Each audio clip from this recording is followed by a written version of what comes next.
السلام علیکم۔ اصحاب کہف کون تھے اور یہ 300 سال کیسے سوتے رہے؟ تو سب سے پہلے لاکھوں کروڑوں درود نبی صلی اللہ علیہ وآلہ وسلم پر اور آل محمد صلی اللہ علیہ وآلہ وسلم پر۔ اصحاب کہف کا واقعہ قرآن مجید میں موجود ہے۔ اس واقعے کا مفہوم ہے کہ کفار مکہ ایک یہودی عالم کے پاس گئے اور ان سے کہا کہ ہمارے درمیان ایک شخص جس نے نبوت کا دعویٰ کیا، آیا وہ نبی ہے یا نہیں، ہمیں کیسے معلوم ہوگا؟ اس یہودی عالم نے ان سے کہا کہ آپ ان سے 3 سوال کریں، ایک کہ روح کیا ہے، اور دوسرا سوال یہ پوچھیں کہ اس شخص کا نام بتائیں جس نے پوری دنیا کے گرد چکر لگایا اور دنیا پر حکومت کی، اور تیسرا اصحاب کہف کون تھے۔ اور کفار مکہ نے آپ صلی اللہ علیہ وآلہ وسلم سے یہ تمام سوال پوچھے اور آپ صلی اللہ علیہ وآلہ وسلم نے ان کے جواب دیے اور اصحاب کہف کا واقعہ بھی بیان فرمایا۔ اصحاب کہف 30ویں صدی کا واقعہ ہے۔ ایک بادشاہ تھا جس کا نام تھا دقیانوس، اور آج تک ہم جو دقیانوس کا لفظ استعمال کرتے ہیں یہ اسی سے منسوب ہے۔ یہ بادشاہ ظالم تھا اور بت پرست، خود بھی بت پرستی کرتا تھا اور لوگوں سے بھی زبردستی بت پرستی کرواتا تھا۔ اس نے ایک طریقہ یوں بھی نکالا ہوا تھا کہ بڑے سے میدان میں بڑے بڑے بت رکھتا تھا اور وہاں بت پرستی کرواتا تھا۔ اور یہ 7 لوگ، اصحاب کہف کی صحیح تعداد اللہ ہی جانتا ہے۔ یہ سب الگ الگ تھے اور اس مجمع سے آہستہ آہستہ پیچھے ہٹتے ہوئے ایک مقام پر ایک ایک کر کے جمع ہونا شروع ہو گئے۔ بادشاہ ظالم تھا، اس لیے یہ آپس میں بات نہیں کر رہے تھے کہ اگر ہم نے اپنے شرک سے بیزاری کی، آپس میں بات کی تو کوئی ہماری خبر بادشاہ تک نہ پہنچا دے اور بادشاہ ہمیں قتل کروا دے گا۔ بہرحال ڈرتے ڈرتے کچھ وقت گزرا تو آپس میں بات چیت شروع ہوئی، تو سب کا ایک ہی موقف تھا کہ ہم شرک نہیں کریں گے، اور یہ بات کسی طرح بادشاہ تک پہنچ گئی۔ بادشاہ نے انہیں گرفتار کروا لیا اور بت پرستی کرنے کا حکم دیا۔ انہوں نے کہا کہ ہمیں کچھ مہلت دے دیں، آیا ہمیں بت پرستی کرنی ہے یا پھر ہم موت کو گلے لگا لیں۔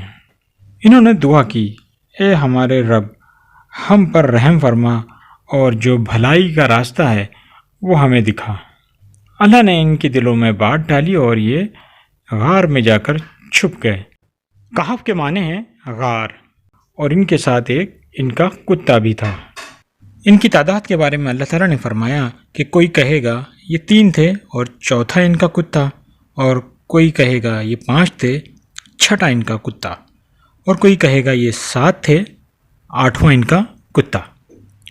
اور اللہ تعالیٰ نے فرمایا کہ ان کی تعداد کم ہی لوگ جانتے ہیں۔ ان کی تعداد کے بارے میں حضرت عبداللہ ابن عباس رضی اللہ تعالیٰ عنہ کی روایت کو زیادہ قوی مانا جاتا ہے، اور انہوں نے فرمایا تھا کہ یہ 7 تھے، 8واں ان کا کتا۔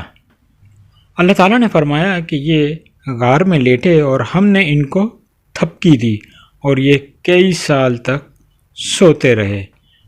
قرآن مجید میں ان کے سونے کے بارے میں جو مفہوم ہے وہ یہ ہے کہ یہ 309 سال سوتے رہے۔ قرآن میں فرمایا کہ 300 سال سوتے رہے اور 9 سال زیادہ۔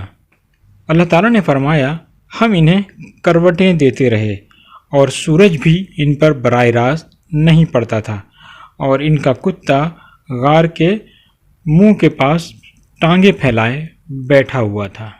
انسانی جسم کی ساخت ایسی ہے کہ اگر یہ مسلسل لیٹا رہے تو اس کے جسم پر زخم ہو جاتے ہیں۔ یہی وجہ تھی کہ اللہ تعالیٰ نے انہیں کروٹیں بھی دیں، اور کتے کی جسامت ایسی ہوتی ہے کہ یہ جہاں بیٹھا رہے، جتنا عرصہ بیٹھا رہے، اس کے جسم پر کچھ فرق نہیں پڑتا۔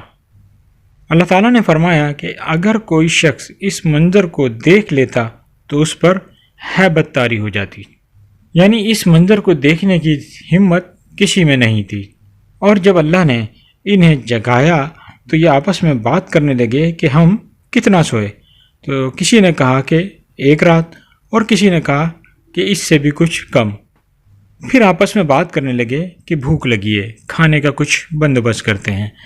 ان سب کے پاس کچھ سکے تھے جو جمع کر کے ایک شخص کو کھانا لانے کے لیے بھیجا، اور بھیجنے والے شخص کو یہ کہا کہ حلال کھانا لے کر آنا اور چھپتے چھپاتے جانا کہ کہیں بادشاہ نہ دیکھ لے۔ یہ نوجوان ایک دکان پر پہنچا اور پیسے دیے تو اس نے کہا یہ پیسے تو 300 سال پرانے ہیں۔ تب اسے احساس ہوا کہ ہم 300 سال سوئے رہے۔ تو پھر اس نوجوان نے بتایا کہ میرے ساتھ میرے کچھ ساتھی اور بھی ہیں، ہم اپنا ایمان بچانے کے لیے غار میں چھپ گئے تھے کیونکہ دقیانوس بادشاہ بڑا ظالم تھا۔ تو پھر اس دکاندار نے انہیں بتایا اب جو بادشاہ ہے وہ نہایت رحم دل ہے۔ اس وقت کے لوگوں نے ان اصحاب کے بارے میں سن رکھا تھا کہ کچھ لوگ اپنا ایمان بچانے کے لیے کسی غار میں چھپ گئے تھے اور یہ لوگ اسی بستی میں رہے، اور جب ان کا انتقال ہو گیا تو لوگوں نے اسی غار میں ان کی قبریں بنا دی اور ایک مسجد بھی بنا دی جو ان کے غار کے اوپر ہے۔ اصحاب کہف جارڈن میں واقع ہے۔ اس کے علاوہ 2 ملک اور ہیں جن کا یہ دعویٰ ہے کہ اصحاب کہف ان کے ہاں ہیں، ایک ترکی اور دوسرا یمن۔ تو اللہ حافظ، اپنا خود خیال رکھیں۔